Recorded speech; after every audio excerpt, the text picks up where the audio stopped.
45 minutes past the hour. Welcome back to Ghost Talk Radio. You are listening to us live from the old Paulding County Jail. With me as your host, Shelley Robertson, and joining me is Kristen Boyd. If you missed the first part of our show, have no fear. You can listen to our show archive at your leisure at Spreaker, iTunes, and Google Play. We will post the archives on our Ghost Talk Radio Facebook page as well. Just go to Facebook and use the search feature. Type in Ghost Talk Radio and we'll pop right up. And we were talking about, prior to break, the Sultan's Palace. So let's talk about the hauntings of the palace. What do they find going on there? Well, now the Sultan's Palace, it's actually a huge tourist attraction. Oh, obviously. With an array of activity. So dark shadows are seen lurking in the corners of rooms. Items come up missing, especially keys. Now, that sounds familiar. Yes, it does. Yes, it does. And there was a resident that seen his dog shoved down a flight of stairs by an unseen force, to which the dog then refused to return into the home. Oh, horrifying. Poor Pooch. So reports of other spirits have also been seen. A Confederate soldier in full uniform has been witnessed, along with the spirit of a woman that wanders around the mansion. And you know, it's kind of funny because New Orleans is like a mecca of paranormal activity, you know? Loaded with it. Yeah, absolutely. So now there's another interesting one. Why don't you tell us about the next one, Kristen? Well, the next one is located in Holcomb, Kansas. And Herb Clutter and his family were subject to a horrific crime that took all their lives in November of 1959. Two men, Richard Hickok and Perry Smith, were parolees who had heard from a one-time fellow inmate that the Clutter family was wealthy and kept a lot of money within their home. Unfortunately, that was not the case.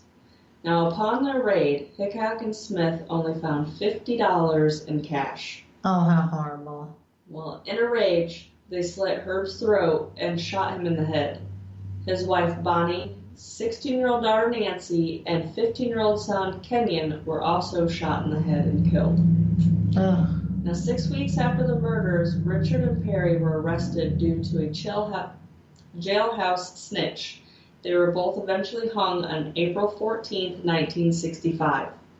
This murder intrigued writer Truman Capote, who spent 6 years researching the details of the crime and creating the nonfiction book In Cold Blood, which became a major motion picture in 1967. You know what? I think I have heard of that show. I know I've heard of it. I don't think I've ever seen it, but I have heard of it. Yeah.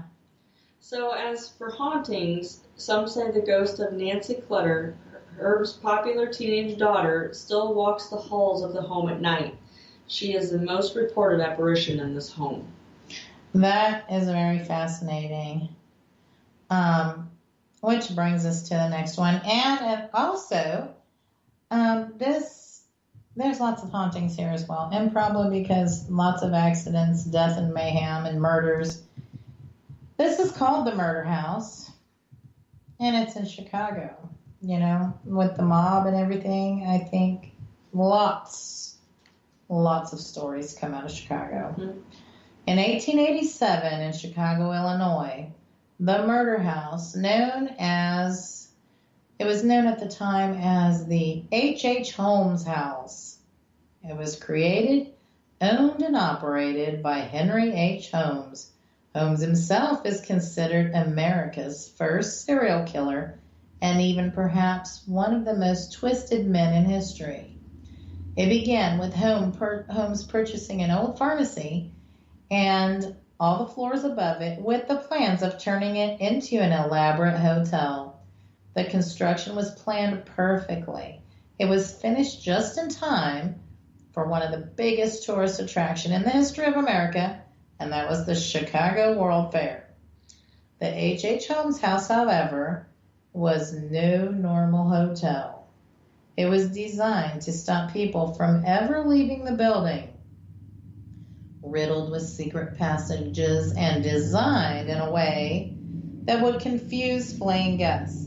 Now, needless to say, hundreds of people were reported to have been murdered in oh my gosh, some of the most horrific ways within this building. Holmes even had constructed a giant safe to slowly suffocate his victims.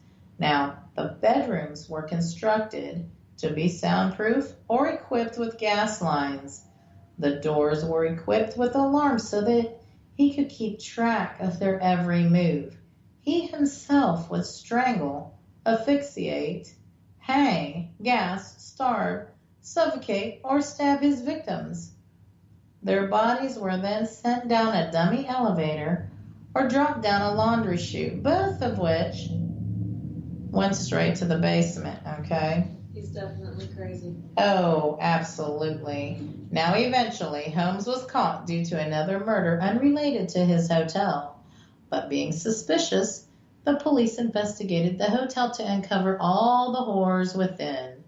On May 7th, 1896, he was hung for his crimes. However, his neck did not snap, and it took a full 20 minutes for him to actually die. Oh, my. Yeah, that would be horrific to watch somebody hanging there struggling.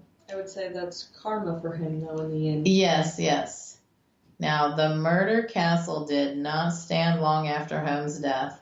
A mysterious fire broke out and burnt it down. However, the basement where Holmes conducted all of his experiments and dumped all of the corpses, it remained. The secret chutes and tunnels leading down to the basement also survived the fire. Now today, they also call it the Murder Castle. It's now a post office. However, the remnants of the past terrors still reside within the basement walls. Workers say that when they are in the basement, they have feelings of dread and unease, and the terror never leaves them. They have witnessed a large black shadow that terrifies people, and they feel it is responsible for all the darker activities that takes place down there. Some think this black shadow is Holmes himself. Moans and cries are heard as well, but not just within the basement, but from also outside too. Cold spots and noises such as bangings are also common occurrences. Well, next up is the Crasher Mansion. Mm-hmm. Now, ironically, it's located in Arthur Kill Road in Staten Island, New York. Kill Road, yeah. Crazy. Mm-hmm. Now, this mansion was one of two constructed for the sons of a wealthy brick manufacturer, Balthasar Crasher, in 1885.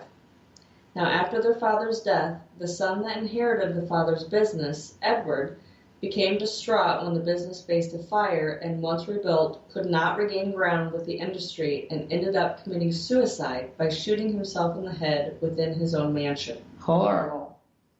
Well, later the mansion became a restaurant, but closed down not long after. Then in 2005, the house was guarded by a hired caretaker, Joseph Young. Joseph was offered $8,000 by the Bonanno crime family to brutally murder an enemy on the grounds of the Crasher Mansion. And back then, $8,000 was quite a chunk of change. It's a chunk of change. Mm-hmm. Well, Young initially attempted to strangle his victim, but he broke away and ran outside. He caught him, stabbed him, then drowned him in a decorative pool outside. And I've seen a picture of this decorative pool, and it is probably no more than 3 foot by 5 foot. So it's small. It's a small pool. Mm-hmm. Then he chopped him into pieces with a hacksaw and burned the remains in the mansion's furnace within the basement. Oh, gruesome. Young was eventually caught and convicted of the murder and received life in prison. Now, people have reported seeing an apparition of a female peering out from the windows. She is said to be the widow of the original owner, still grieving the death of her husband. Sounds of arguing and doors shutting are also reported, along with sometimes hearing the voice of a child. Now, other guests have even claimed of being touched or grabbed by some unseen entity. And I would guess that it's probably the poor guy that was killed there. I'm sure. There are so many reported haunted crime scenes all across the globe. We've only been able just to barely, and I mean barely, scratch the surface of this topic tonight. There's just so many places.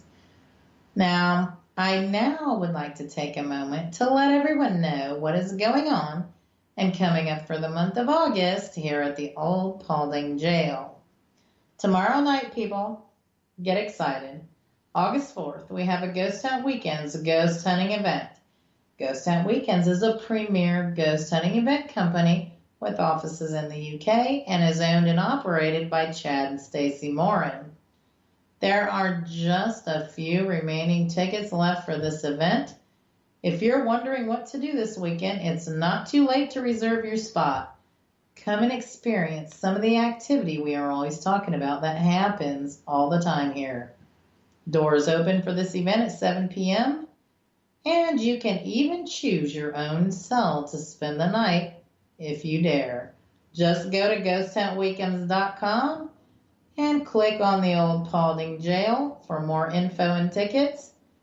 Also, the remaining event dates for this whole season is also posted and available.